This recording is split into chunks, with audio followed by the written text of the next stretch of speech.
E aí, pessoal, beleza? A Nanda tá me ajudando aqui a fazer esse vídeo hoje. E assim, teve gente aí nos comentários que pediu para eu recomendar alguns artigos, referências, livros sobre capital social. E assim, acho que o básico aí dá para ir no Google ali, principalmente no Google Escola, e pesquisar capital social, social capital e German cultures e alguma coisa assim, você vai achar, vai até de forma geral também, você vai achar livros. O que eu quis trazer aqui é, por exemplo, os livros que eu li nesses últimos 6 anos que eu estou aqui na Alemanha, seja para a minha carreira e seja para entender também a cultura, né? Não só a cultura alemã, mas, por exemplo, no meu trabalho, e quem vem para trabalhar com TI aqui, muito provavelmente vai cair num time multicultural, gente com, sei lá, diversas partes aí de todos os continentes do mundo. Então, por exemplo, eu vou tentar mencionar em ordem de prioridade aqui. Eu li o The Culture Map, eu recomendo muito, ele é um livro muito, muito bom. Ele é de uma consultora, se eu não me engano, norte-americana, que ela trabalhava dando consultorias nos Estados Unidos, na América do Sul, na Europa, na Ásia, e ela apresenta, né, dando até um spoiler assim, ela apresenta esse gráfico aqui, em que ele relaciona como que diferentes culturas, por exemplo, percebem hierarquia, percebem feedback, percebem comunicação, e por aí vai. Esse aqui é o Culture Map, eu recomendo demais, tá? Ele não é um livro só de, vamos colocar, de business, ele é um livro, assim, que eu acho fundamental para quem está experimentando outras culturas. Tá? Eu tô falando um pouquinho mais baixo aqui, porque o Elias está dormindo e a gente precisa gravar esse vídeo agora, porque durante o dia fica mais difícil. O segundo livro aqui é do Eric Berne, e se eu estou falando o nome dele certo, é Games People Play. Esse livro ele é um livro bem, principalmente para essa área de psicologia e relacionamento humano, ele é um livro bem significativo, porque ele foi, se eu não me engano, ele foi um dos primeiros livros a fazer esse tipo de mapeamento de interação social, de discurso de interação social de um ponto de vista da psicologia social e das relações humanas. Então, por exemplo, aqui você tem o discurso paternal, o discurso do adulto e o discurso da criança, né? E, por exemplo, um adulto conversando com o adulto faz um estímulo, esse outro adulto responde, e aí o paternal, o pai, a mãe faz um estímulo para a criança responde. Mas o interessante disso aqui é que esse padrão como é que eu posso dizer, do paternal com a criança, ele não necessariamente está relacionado com a idade do sujeito, mas a idade mental, a idade emocional, a maturidade profissional e por aí vai.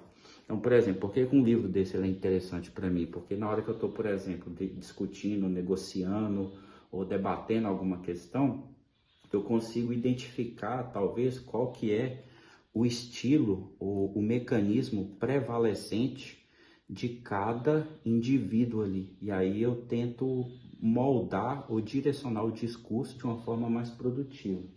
Então esse aqui é o Games People Play, e ele coloca, por que games? Porque ele entende que tudo nessa relação social é como se fosse um jogo, né?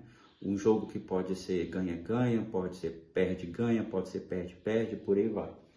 Tá? Um outro aqui que eu, assim, que para mim foi uma delícia, foi muito bom de ler, e depois que eu fiz a leitura dele, eu ainda voltei nas referências. É esse What Everybody's Saying, é sobre linguagem corporal.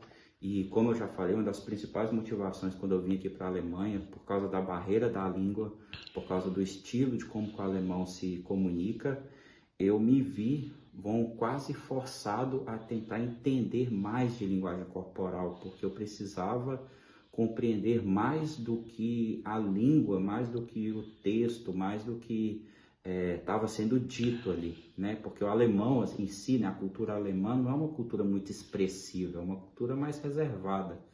Mas no que diz respeito à linguagem corporal, por exemplo, Esse livro aqui ele é muito bem fundamentado, esse Joey Navarro, vocês podem pesquisar no YouTube, tem muito vídeo bacana dele, ele é um agente do FBI e ele se especializou em interrogatórios e por aí vai.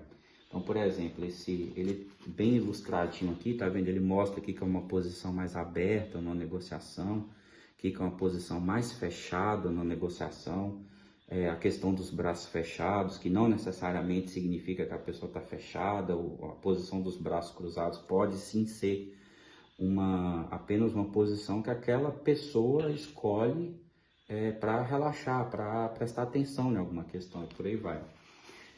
Outro aqui que eu acho que vale a pena mencionar é esse aqui também, que é entrando mais nessa área de psicologia, terapia, psicanálise e terapia de esquema, que é esse quebrando padrões de pensamentos negativos, e está relacionado com esse último vídeo que eu fiz de não deixar a raiva, de não deixar a amargura crescer, né? Porque à medida que as nossas necessidades básicas vão caindo, e aqui você lembra que eu mencionei essa questão das necessidades básicas aqui, ó. Então, por exemplo, quais são as necessidades básicas do ser humano? Isso é um artigo aqui de 2006. O attachment to safety é você se sentir pertencente, você se sentir seguro naquele círculo social, seja na família, seja na comunidade, seja na cidade, seja no país, na cultura. Você se sentir independente, competente, você ter uma identidade, você ter uma liberdade de se expressar. E olha como é que essa terceira necessidade básica do ser humano aqui está relacionada com aquilo que eu falei de que aprender o idioma ajuda até na questão da saúde mental, porque você vai estar materializando essa necessidade aqui, você vai estar atendendo essa necessidade de liberdade de expressão. Em seguida, você vai ter espontaneidade. Lembra que eu falei num vídeo que agora que eu já tenho um alemão mais funcional, mais espontâneo, eu ofereci ajuda para uma moça que estava tentando guardar a bicicleta? Olha a questão da necessidade humana de espontaneidade. Eu fui espontâneo. Isso é uma necessidade humana. E a questão dos limites, né, realistas, e também tinha falado isso, a língua te ajuda a definir os seus limites, o que as pessoas podem ou não ultrapassar. Então, por exemplo, quando eu falei assim, se alguém vir reagindo ou falando alguma coisa com você de uma forma que você não gosta e você sabe a língua, você pode falar assim, stop, bitte schön, por exemplo, para.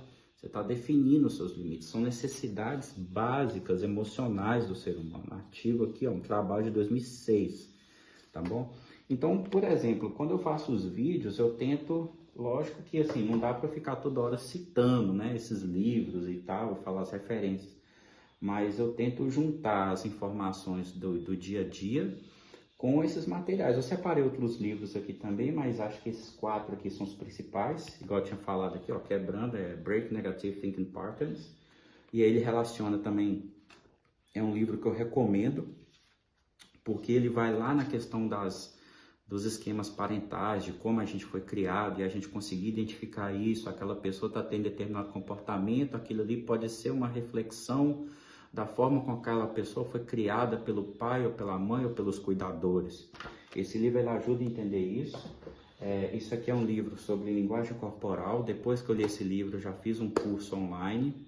Na verdade, eu fiz 2 cursos online, depois que eu li esse livro. Esse aqui de mapeamento de cultura, igual eu tinha falado, esse gráfico aqui, por exemplo, ele coloca que como que a cultura brasileira ela não é tão orientada ao tempo, à percepção de tempo, aos ponteiros do relógio, mas a cultura alemã ela já é bem orientada ao tempo. O tempo não é flexível para a cultura alemã, e ele relaciona isso lá com a questão da Revolução Industrial e como que os alemães absorveram a Revolução Industrial na época, tá? E esse aqui é o do Games People Play, né, que eu tinha falado, que é essa modelagem de discurso, né? E, por exemplo, igual eu tinha publicado um short aí, a forma que o pessoal escreve, você vê claramente ali, não é um adulto escrevendo, é um pai, é uma autoridade, é uma hierarquia, tentando impor, né, aquela orientação, por mais superficial, por mais branda que o conteúdo seja, a forma como é transmitida é uma forma mais autoritária, mais hierárquica, né? Então é isso, gente, tá? Obrigado, Docinho, por ajudar a gravar. É isso, gente. Boa noite. Beijo. Tchau, tchau.